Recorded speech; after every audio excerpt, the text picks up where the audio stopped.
Good rides only.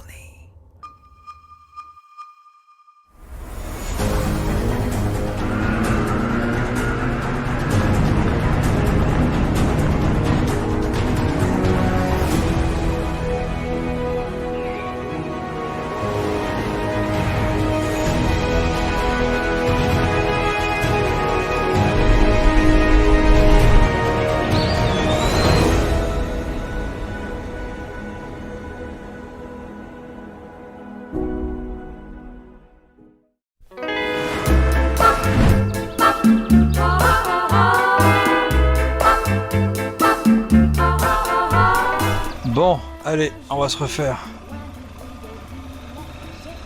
un petit plein d'essence. Tout juste rentré des Alpes, je suis déjà de retour au point de départ pour le road trip numéro 2. Pour faire une brève remise en contexte, je me suis lancé le défi de réaliser 3 road trips ne me coûtant pas plus de 150 € chacun, et le tout dans une limite de temps de 48 heures, soit un week-end. J'ai droit à un plein d'essence avant de partir. Il m'est interdit de prendre de nationale et encore moins l'autoroute. À chaque fois, mon point de départ se fait de Bruyères-Alichamps, centre géographiquement parfait de la France. Ah, Bruyères-Alichamps. Ça faisait longtemps que j'étais pas passé. Ah.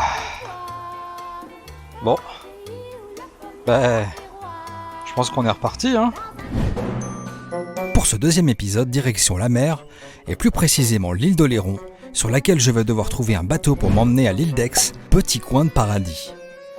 Essence pleine, les batteries sont pleines. J'ai ma carte qui est chargée. Toujours pareil, je ne dépasse pas 150 € et j'ai 48 heures devant moi. On va devoir atteindre la mer, donc ça promet d'être intense.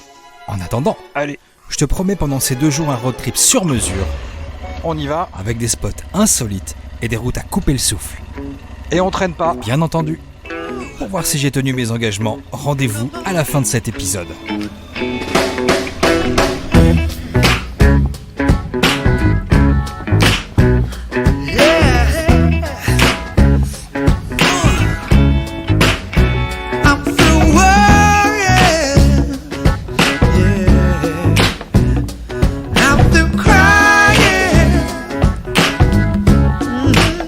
Ayant déjà dans les pattes la précédente aventure avec toutes les conditions de tournage que ça implique, je sens un petit coup de fatigue pointer le bout de son nez.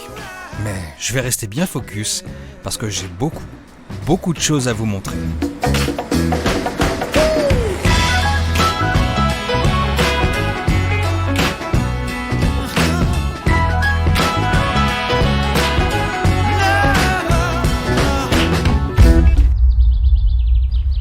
« 100 km plus bas se trouve un spot vraiment insolite.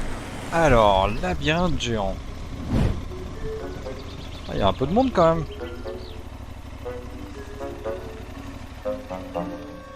Ici, la nature cache le labyrinthe géant des monts de Guéret. Portant bien son nom, c'est littéralement le plus grand labyrinthe végétal d'Europe. Eh oui, rien que ça. Et j'ai décidé d'aller y chercher mon chemin. Doté d'une superficie de 22 000 m² et de 4,5 km d'allée, ce labyrinthe est une véritable curiosité dont j'ignorais totalement l'existence.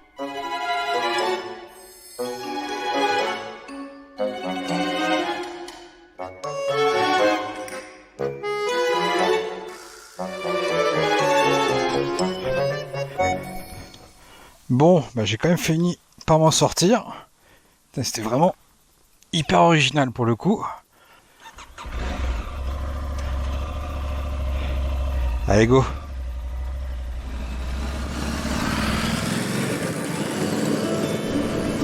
Ah. Eh ben je préfère cette température-là à celle des montagnes, hein. Là, on n'est pas trop mal. Il fait beau, il y a du soleil, la température est toute douce.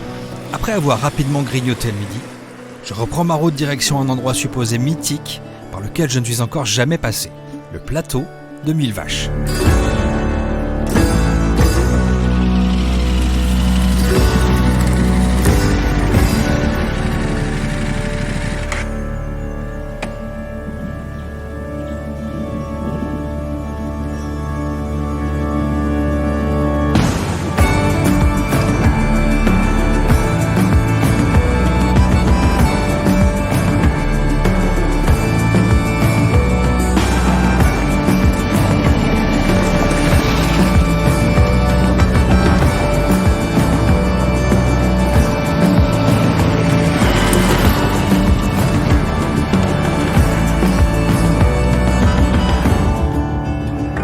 L'hiver, quelques fous viennent ici faire ce qu'on appelle une hivernale.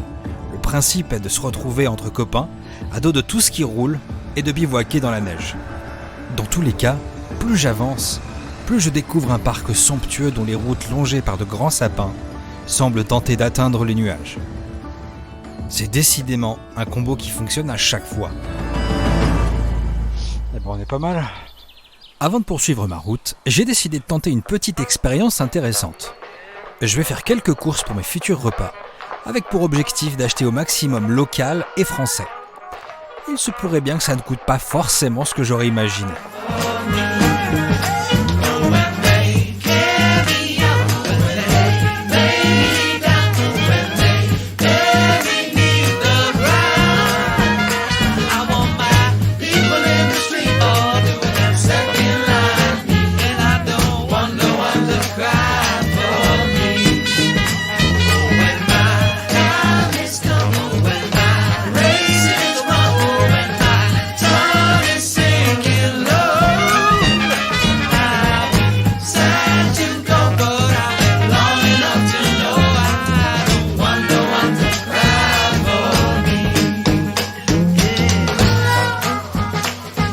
Ça, c'est fabriqué dans la région ou en France. Et ça, c'est fabriqué à l'étranger. Franchement, je m'en sors pas trop mal et je pense que je suis à 85% sur du français. Assez encourageant, je dois dire. Et la bonne nouvelle, c'est que ça va probablement me faire plusieurs repas. Je le rappelle, rendez-vous en fin d'épisode pour voir combien tout ça m'a coûté.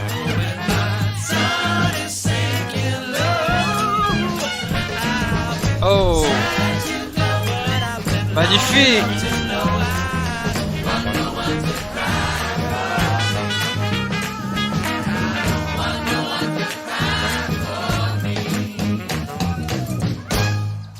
Mon prochain spot était un peu un pari, on va dire.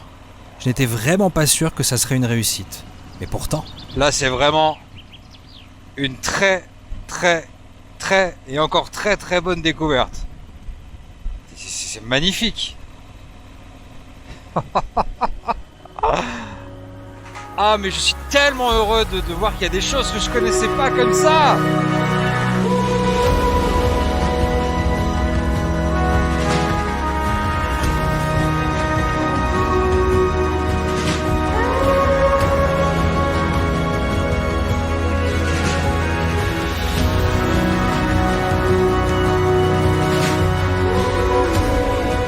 Comme à chaque trip, j'ai prévu de me réserver un petit moment cool, simple, à contempler le paysage. Et la surprise de ce lac de Vassivière est une opportunité parfaite pour prendre un petit apéro au bord de l'eau.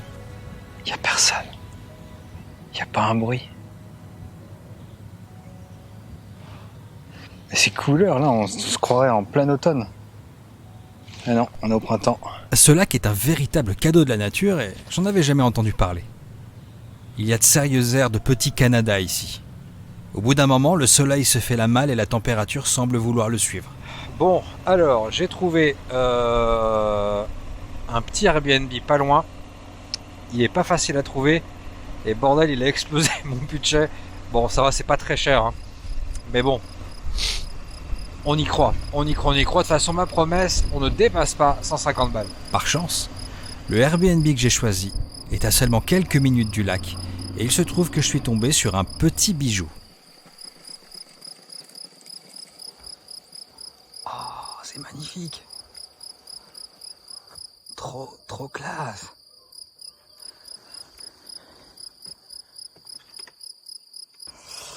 Bon, avec toutes ces petites beautés là, est-ce qu'il serait pas temps qu'on se fasse à bouffer?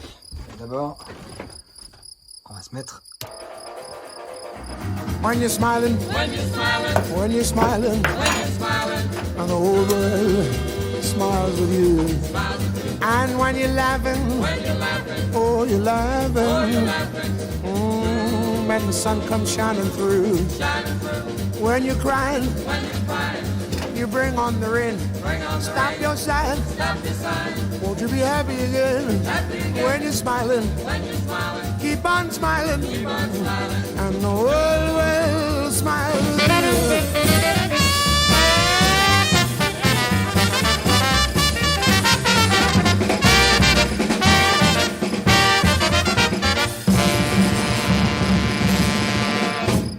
Allez, bonne nuit et vive la France.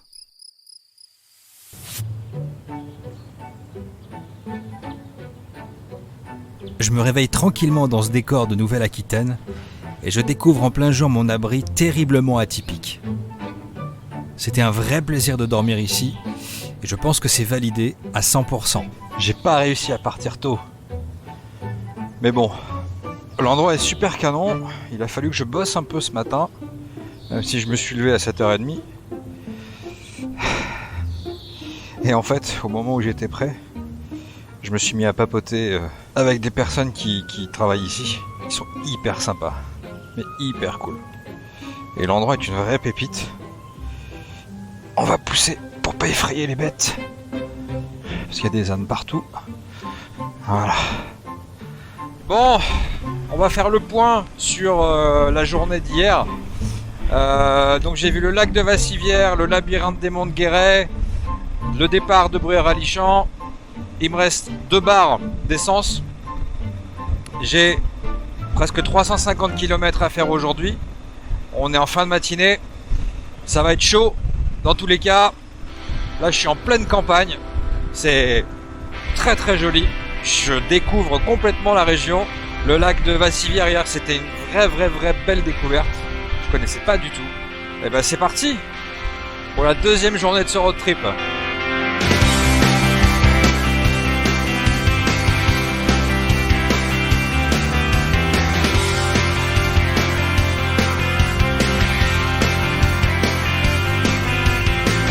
Un peu plus tard, je cherche un coin sympa pour me faire à manger et...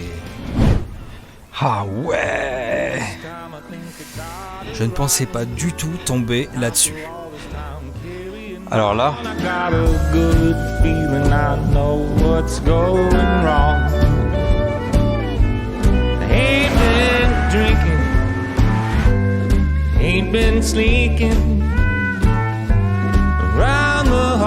bon, là, c'est sûr, je pense que ça va être très dur de décoller d'ici.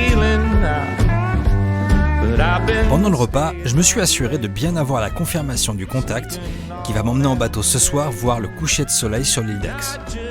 En appelant 2-3 potes, j'ai réussi à trouver un pêcheur qui peut m'y emmener moyennant une bonne bouteille de vin. Évidemment, j'ai tout de suite saisi cette occasion.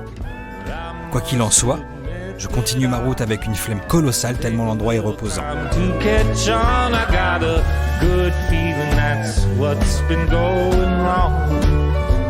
Bon, eh bien, je suis avec Abdel qui est juste là, que j'ai rencontré sur la route. Bonjour les amis.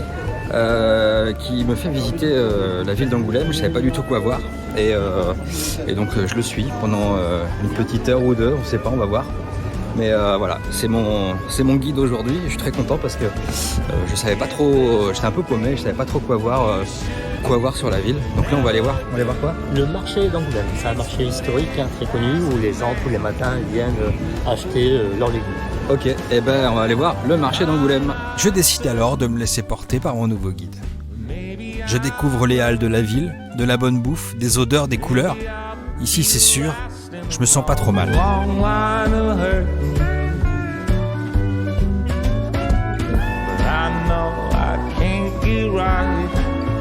Sans connaître mon amour pour la musique, il m'emmène dans une boutique sortie tout droit d'une autre époque. Des disques, des vinyles, des PLV. Ce magasin était un vrai petit trésor, témoin du passé. Ce petit trait d'union à Angoulême a été un vrai plaisir, et c'est grâce à Abdel. Alors, un grand merci à lui.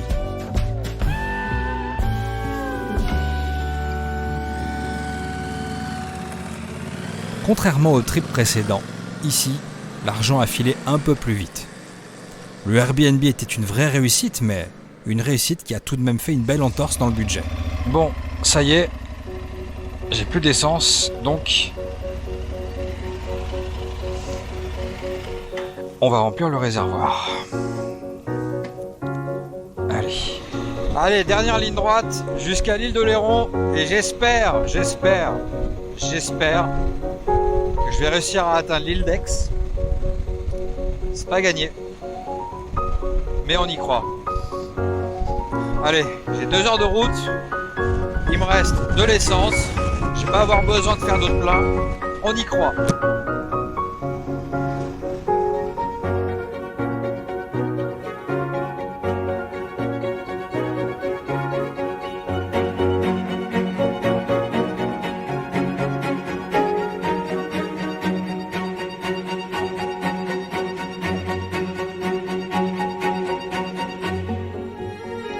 Et enfin, en début de soirée,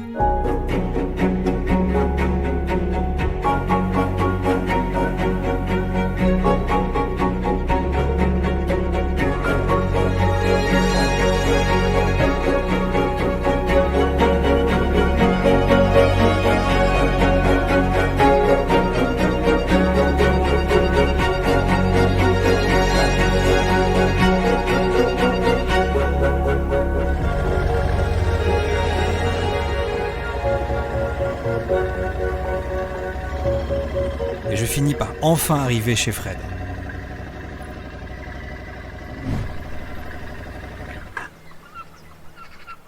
Alors que je m'apprêtais à aller attraper mon bateau pile à l'heure, je reçois un appel de mon contact pour m'annoncer un changement de plan. Finalement et malheureusement, le pêcheur qui devait m'emmener n'est plus en possibilité de le faire. Bon, là j'avoue que je suis vraiment déçu et je me sens un peu comme un con parce qu'en plus, j'avais pas de plan B. Mais au bout de quelques minutes, Fred me propose gentiment de rester boire un coup. C'est un motard depuis de nombreuses années et il est ce qu'on pourrait appeler l'incarnation de la bonhomie. Au fil de la discussion, je me mets à relativiser, à l'écouter en regardant le paysage, à me dire que ce n'était pas si important de prendre ce bateau, que c'était peut-être juste un caprice, une obsession qui aurait pu me faire rater l'essentiel. À ce propos, la conversation devenant vraiment intéressante, j'ai décidé de faire tourner les caméras.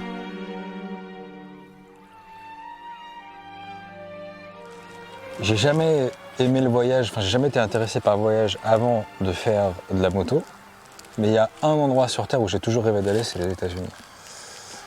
Écoute, nous on essaie d'y aller tous les 2 ans, voire sur un coup de folie, aller un petit séjour tous les ans. Ouais.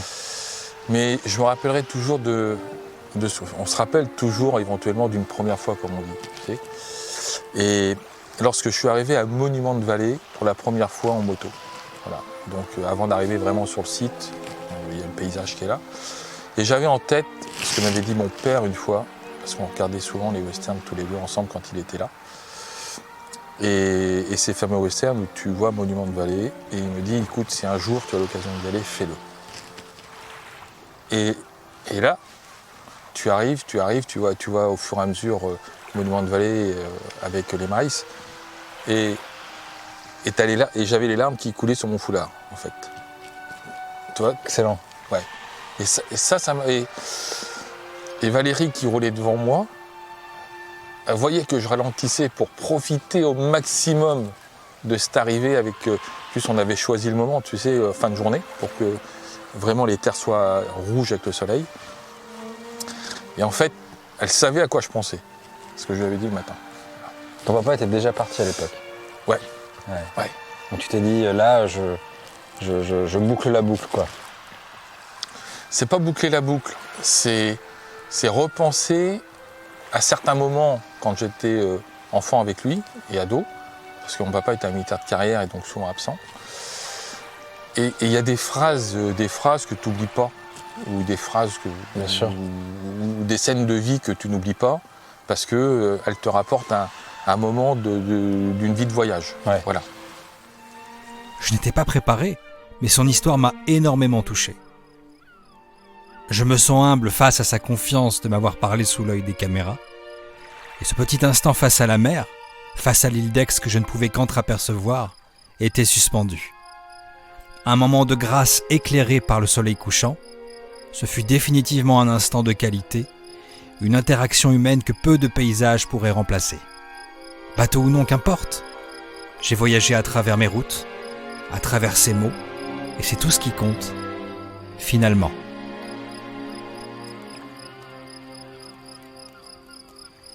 Bon alors, deuxième bilan. J'ai fait 30 € de course, les 30 € de produits français, ou en tout cas à 80%. Ça m'a fait midi, soir et matin. Donc je trouve que 30 € pour 3 repas, c'est vraiment, c'est hyper correct. Ça fait 10 € le repas. J'ai eu 50 € d'Airbnb pour, on va dire, la chariote gitane, qui était canon. Le matin, donc c'était café, j'avais des fruits et Le repas de midi, j'ai quasiment pas bouffé, c'était vraiment du grignotage et j'avais encore des fruits du matin. J'ai fait un plein d'essence et j'ai eu 25 € du repas pour le soir quand j'étais à l'île de Léron. Et 5 € pour le petit-déj du matin. Je me suis acheté des barres céréalières et j'avais déjà du café. Et je me suis acheté une banane. Voilà, donc ça m'a vraiment pas coûté grand-chose, quoi.